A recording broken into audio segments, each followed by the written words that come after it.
Thanks so much, Val. All right, joining us now at 9:24 on Breakfast Television is Stephen Raghubarsingh. He is a clinical sports counselor. He's got a new book out called The New Game Plan. There it is right there, using sports to raise happy, healthy, and successful kids. Thanks for coming in. Thanks for having me on. Are you a sports fan to begin with? I'm a huge sports fan. So you see both the beneficial side to sports and the other sides that are perhaps not as beneficial. A little bit of both sides, yeah. People seem to want to get children into sports at earlier and earlier ages. You know what I'm saying? Yeah. I mean, and some people load their children's lives up with sports to the extent that there seems to be no time for anything else. Exactly. Is that a good thing? No, I think the balance in not just sports but other activities is key. And even if it's just within the sports, play different sports. Not all team sports, not all individual sports, kind of a mixed bag. And make sure the kids are having fun with it. You got to make sure they're playful and their entrance into the games and the leagues and associations are fun for them, because then they're not going to continue with doing it for sure. But there's a paradox in sports, and you don't call it a paradox in your book. I forget the actual. Athlete's paradox? The athlete, is it the athlete's paradox, where it's all about scoring, it's all about winning, it's all about aggressive tendencies when you play the sport, but that type of behavior, when you take it outside the playing field, is not acceptable socially. Exactly. And so you've got this kind of thing that a mixed message. Somehow kids have to either get it through their head, and it's going to have to get there by understanding parents or coaches. That's right. Well, what happens, you're bang on about that, is we send that mixed message to them, whether they're playing hockey or rugby or anything like that. Even around the sport, a lot of athletes are told that they can get away with certain things because they're an athlete, but outside in the real world, and that's why we see a lot of these athletes now, even after their careers or even just near the end of it, are literally thinking they can get away with murder or above the law, and that's such an unhealthy mindset to establish early on too, because it's difficult to change. Well, Stephen, I think a lot of parents start out in sports and local sports, amateur sports, with the best of motives. Absolutely. And you see it even when you go to T-ball and stuff like that, where you got the little kids up there and they're swinging and everyone's laughing and having a good time, and you go, that doesn't matter who's ahead, what the score is, that doesn't matter. But eventually the kids themselves start to go, because they're sitting on the bench going, well, what's the score?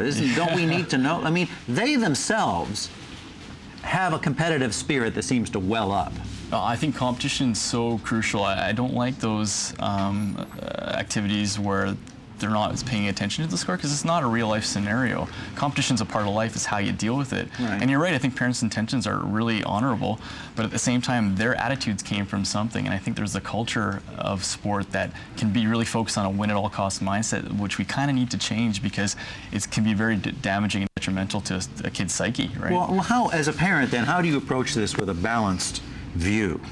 I think the key thing is to really pay attention to your child's response to what they're in. So if they're having fun and you notice it with the smiles and all that, great. But if they're puking before a match, or not wanting to get up to go to bed, or get up at hockey practice in the morning, and they're kind of whining and complaining about it, pay attention to that. Don't push them through it, because ultimately you're not going to they're not going to get what they need to out of the sport. So yeah, and then you need to back off a little bit, and maybe try something a little bit different, or just wait. Usually the kids that are really passionate about it will stay in no matter what, because you mentioned your son is a huge rugby player. He loved to play rugby. Loved it regardless, whether it was rainy or difficult situation. He'd stick it through, and you can tell that that's a passionate child. So yeah. But I mean, at some point, you need to, children need to learn some kind of social skills. That's right. And they should be able to apply those social skills on the field or off the field. You got it. Right? They shouldn't be two completely separate universes. No, not at all. And I think we try to differentiate between the winning at all cost mindset and winning at the right cost mindset. And that's playing the sport with the same passion and the same competition level, but in a way where you're still sportsmanlike. You still have the ability to relate to your opponents well, and your teammates. And that's what we try to work on outside in what we do right now. And we won't even get into the psychology of the parent who's trying to live their life through their perhaps failed athletic career through their child. That's a separate show. Although, I must say, you have an athlete once every century that comes along like Tiger Woods. For sure. And that kid would not have been the golfer he is had his father not been a bit of a Svengali and kind of advanced him and pushed him and always made sure that was in his mind. For sure, like you said, parents' intentions are great. Now, with that being said, Tiger Woods still had the passion for it, I think, and I don't know if